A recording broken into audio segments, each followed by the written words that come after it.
Tahukah Dunsana 3 fakta unik jam gadang?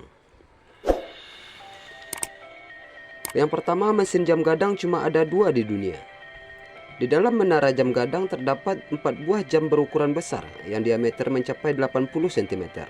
Jam-jam raksasa itu konon didatangkan langsung dari Rotterdam, Belanda, melalui pelabuhan Teluk Bayur. 4 jam itu digerakkan oleh mesin yang hanya ada 2 di dunia.